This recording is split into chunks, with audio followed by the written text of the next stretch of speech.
Hola, ¿qué tal? Bienvenidos a la clase número 9 de la clase de misiones. Hoy estamos empezando básicamente la segunda parte del curso y estamos muy contentos de poder haber llegado hasta este momento. Para esta semana ustedes tienen dos trabajos que hacer, o dos asignaciones. Una es una comprobación de lectura de los capítulos 8 y 9 del libro de Introducción a la Misiología, que es el que estamos leyendo, que es el curso, el libro de texto del curso.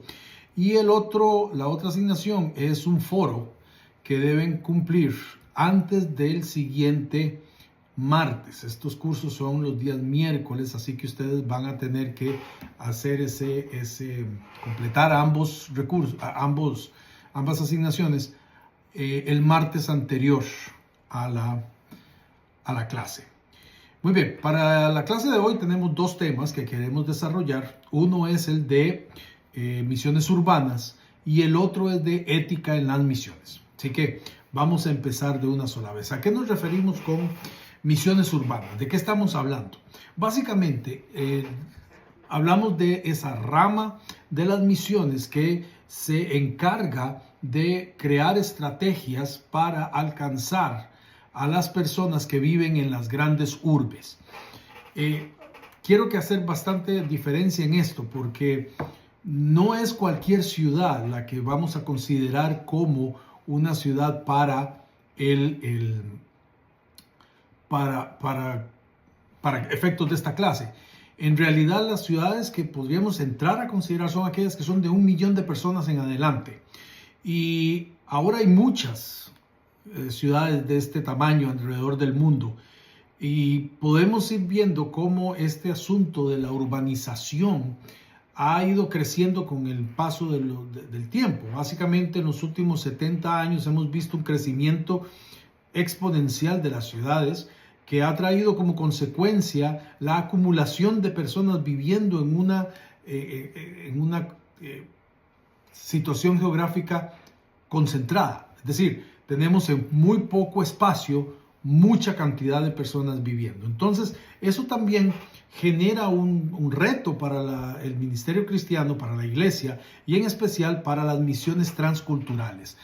¿De qué se encarga el tema de las misiones urbanas? Es esa rama del trabajo misionero que va a llevar el evangelio y va a proveer apoyo espiritual y social en contextos urbanos fuera de las fronteras. En otras palabras, todo lo que hagamos para alcanzar las ciudades para Cristo va a ser considerado como una misión urbana. Con esto no queremos decir que las misiones rurales estén acabadas o que no sean necesarias. Nada de eso es lo que estamos diciendo.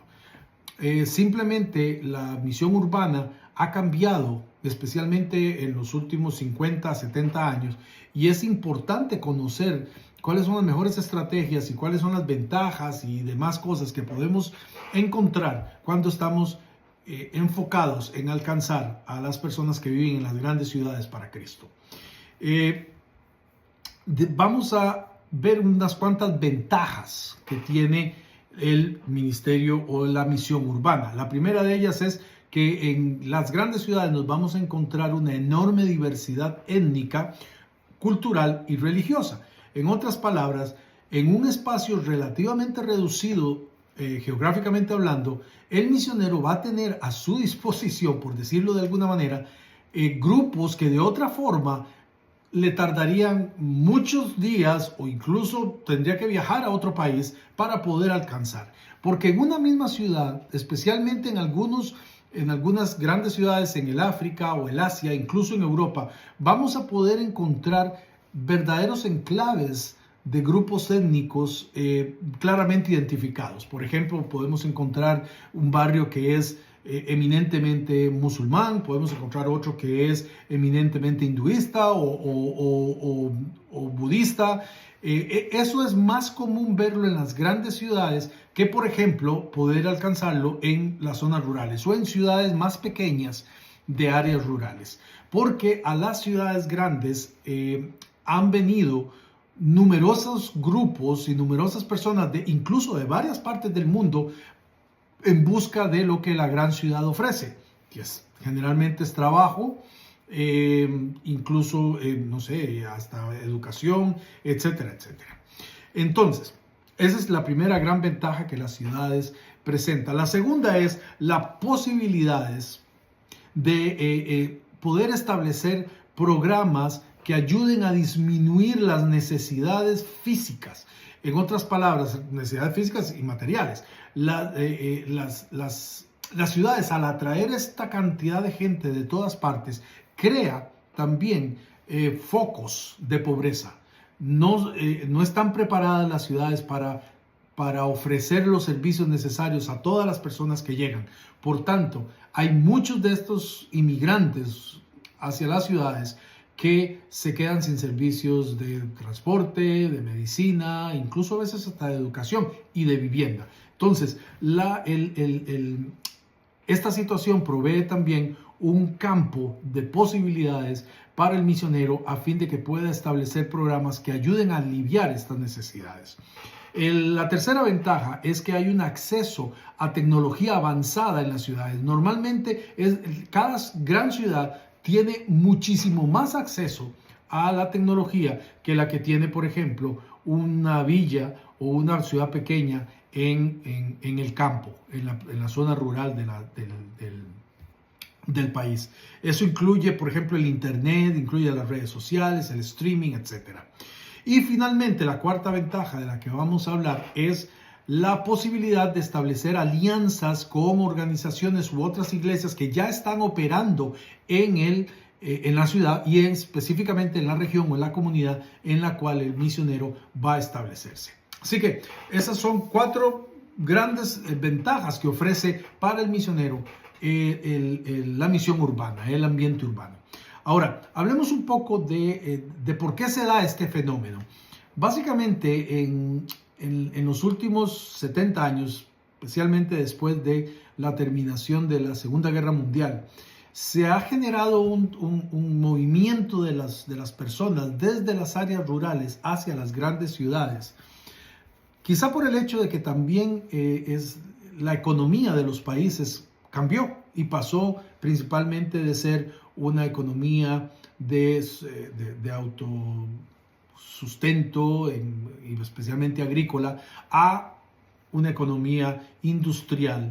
Y las industrias, debido a la necesidad que tenían de estar cerca de los puertos, tanto marítimos como aéreos, y a la necesidad que tenían también de tener mejores accesos en transporte y demás, esas industrias se fueron a colocar cerca de las urbes que se generaban alrededor de estas infraestructuras.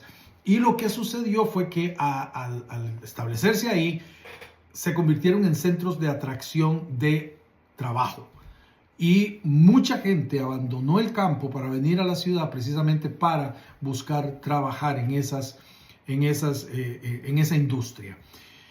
Esto provocó que al día de hoy más del 50% de la población mundial vive en ciudades. Eso, hermanos, va a cambiar para el 2050, cuando más del 70% de la población del mundo va a estar viviendo en una urbe. Esto tiene un significado tremendo. O sea, estamos pensando que 7 de cada 10 personas en el mundo va a vivir en una ciudad. Así que la iglesia no puede ser indiferente a esto y tiene que planificar y tiene que crear estrategias para poder alcanzar a estas personas que se están reuniendo en centros poblacionales específicos. Muy bien. ¿Cuáles son las consecuencias que este movimiento hacia las ciudades ha tenido? Una es el crecimiento rápido de la población. La población en las ciudades ha crecido a un ritmo que va muchísimo más allá de lo normal. Entonces, eso ha generado también que haya escasez de servicios, como decíamos un poquito antes. Se crean centros poblacionales dentro de la ciudad en la que no hay suficientes escuelas, no hay suficientes hospitales, no hay suficientes carreteras, no hay suficiente provisión de servicios como la electricidad o el agua, y entonces eso va creando también focos de miseria, focos de pobreza y focos de miseria, ¿verdad? Con la concentración de población, que sería la siguiente consecuencia. O sea, se concentra la población de un país en unos pocos centros urbanos. Déjenme ponerles un ejemplo. Yo soy originalmente de Costa Rica. En Costa Rica la ciudad capital se llama San José. Pues resulta que en mi país en este momento hay alrededor de 5 millones de personas en total, pero una cuarta parte de esa cantidad, es decir, más de 1 millón de personas, vive en lo que se conoce como el gran área metropolitana, que es la ciudad de San José y todos los cantones, que así es como nosotros dividimos las provincias, que serían las divisiones más grandes. San José, el cantón de San José, donde está la ciudad, se ha ido pegando a todos los cantones que están alrededor y han creado una gran área metropolitana que nosotros en Costa Rica conocemos como San José.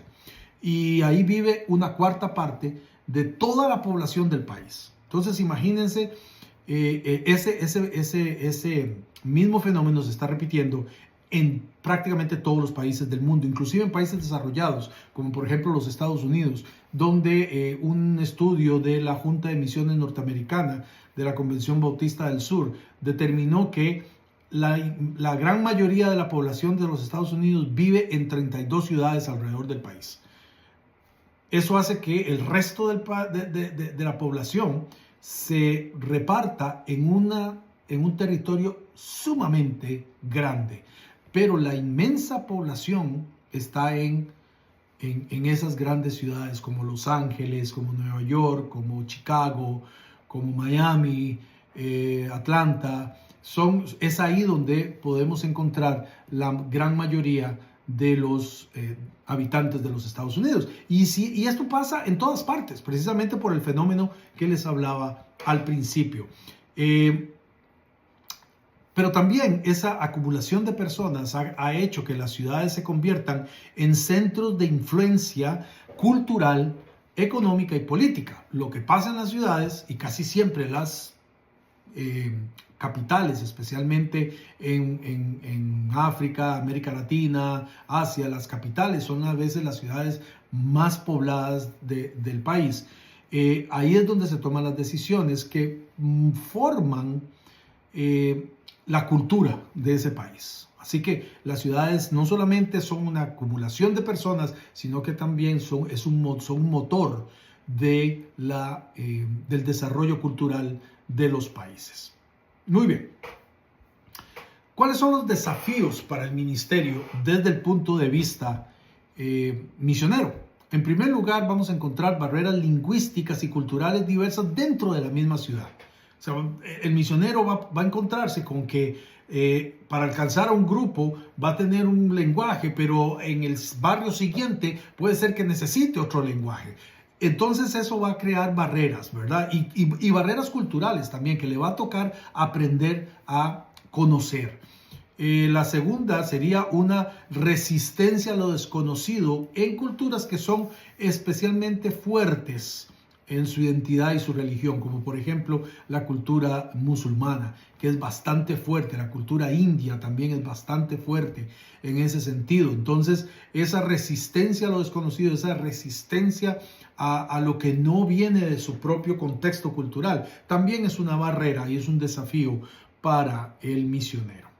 ¿Cuáles son las estrategias que se pueden utilizar para poder accesar a estos grupos que están en las ciudades? Vamos a mencionar 5 de ellas. La primera son programas de alimentación. Esto es crear un acceso a la comida a comunidades que tienen una gran necesidad de eso. Esto se puede hacer a través de comedores comunitarios, se puede hacer a través de la iglesia, se puede hacer llevando los alimentos directamente a las personas. La idea es que el ministerio pueda proveer de alguna manera. Obviamente no se puede acabar con toda la necesidad de alimento de toda la comunidad, pero de alguna forma se puede estar paliando un poco la escasez de comida que hay en muchos de estos lugares. La segunda estrategia que se puede utilizar es un refugio para personas sin hogar. Esto es muy, muy, muy importante. En todas las ciudades del mundo hay gente que tiene necesidad de dónde pasar la noche. No estamos aquí hablando de proveer dónde vivir a las personas que no tienen hogar.